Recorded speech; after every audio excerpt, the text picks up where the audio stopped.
ازيكم يا جماعة؟ النهاردة هنتكلم عن حاجة كلنا هنواجهها في يوم من الأيام، وهي الموت. الموت والحياة هم أكتر حاجتين في حياتنا كلها ليهم تأثير، لكن هل فكرتوا فيهم بجد؟ هل الموت ليه معنى أكبر من إن هو مجرد نهاية؟ وهل الحياة دي فعلا هي كل حاجة؟ خلينا نغوص مع بعض في الموضوع ده ونعرف مع بعض إزاي الموت والحياة بيكملوا بعض. يعني إيه هو الموت؟ وإيه هي الحياة؟ في ناس شايفين إن الحياة دي رحلة والموت مجرد محطة في الرحلة دي، في ناس تانية شايفة إن الموت هو النهاية. طب فين الحقيقة؟ وإزاي الموت والحياة مرتبطين ببعض؟ بقول لكم في النهاية، لما نفكر في الحياة والموت ممكن نكتشف إنهم مش متناقضين زي ما بنعتقد، وإن الحياة والموت زي وجهين لعملة واحدة، عاملين كده زي الشمس والقمر، كل واحد فيهم ملوش معنى من غير التاني.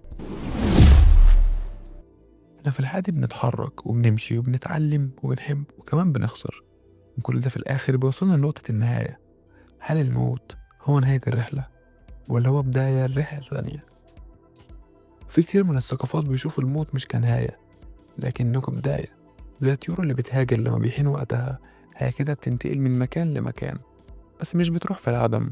احنا كمان، هل الموت ممكن يكون بداية لمرحلة تانية؟ ممكن تكونوا مش واخدين بالكم، لكن فكرة الموت لها تأثير كبير جدا على حياتنا. لما بنفكر في إننا هنموت في يوم من الأيام، ده ممكن يخلي كل لحظة عندنا تبقى أغلى، والناس اللي فقدوا أحبائهم غالبا بيكون عندهم نظرة مختلفة تماما للحياة. ده قدروا الوقت أكتر، ده إنهم يعيشوا اللحظة، ما بيضيعوش وقتهم في حاجات تافهة. لما تعرف إن الموت قريب، ده بيخلينا نعيش بشكل مختلف. وفي كل ديانة من الديانات وفي كل ثقافة من الثقافات، الموت ليه معنى مختلف تماما. زي في المسيحية والإسلام في حياة بعد الموت وكمان في حساب. في الهندسية والبوذية في فكرة اسمها التناسخ، يعني الشخص ممكن يرجع في جسم تاني. طيب مين فيهم الصح؟ أو حتى على الأقل لو كان عندنا فكرة ثابتة عن الموت، هل ده هيغير حاجة؟ الحقيقة إن كل الثقافات شافت الموت بطريقتها الخاصة، كل واحد عنده مفهومه الخاص عن النهاية دي. طب يبقى أسألك سؤال، إيه هو الزمن؟ هل هو مجرد لحظات بتعدي بسرعة؟ ولا هو حاجة أكبر من كده بكتير؟ لما بنفكر في الموت وبنشوف الزمن بشكل مختلف، مفيش حاجة بتدي للحياة قيمة زي ما الزمن بيعمل. ممكن نخسر كتير في الحياة، لكن الزمن ده هو اللي بيقيس كل حاجة.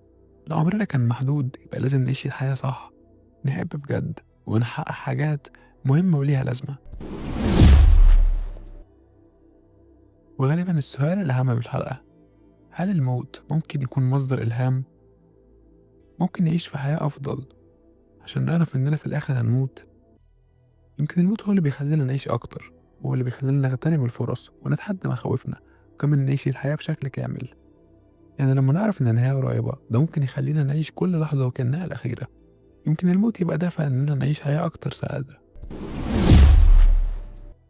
في الحياة دي في حاجات كتير أوي بنحاول نتحكم فيها، في حاجات بنقدر نخطط لها، وفي حاجات بتفاجئنا، لكن في حاجة واحدة بس أكيدة مفيش حد يقدر يهرب منها ولا إنه يتجنبها، وهي الموت. الموت هو الحاجة الوحيدة المؤكدة في حياتنا، وإننا هنموت في يوم من الأيام دي حقيقة ومش محتاجة أي نقاش. ومع ذلك الموت هو أكتر حاجة الناس بتخاف منها. دلوقتي هسمع رأيكم، لما تفكروا في الموت إزاي ده بيأثر عليكم؟ وهل فكرة الموت بتخليكوا تعيشوا حياة أفضل؟ وهل شايفين إن الموت ده جزء من الحياة ولا هو مجرد نهاية؟ شاركوني رأيكم في الكومنتات. وفي النهاية أحب أقول لكم إن الموت مش عدونا، هو جزء من حياتنا بيخلينا نعيش كل لحظة فيها. لو فهمنا الموت بشكل صح هنقدر نعيش الحياة بشكل أحلى وأصدق.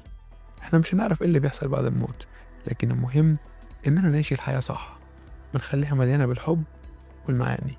كان معاكم أنس أحمد، ودي فضفضة.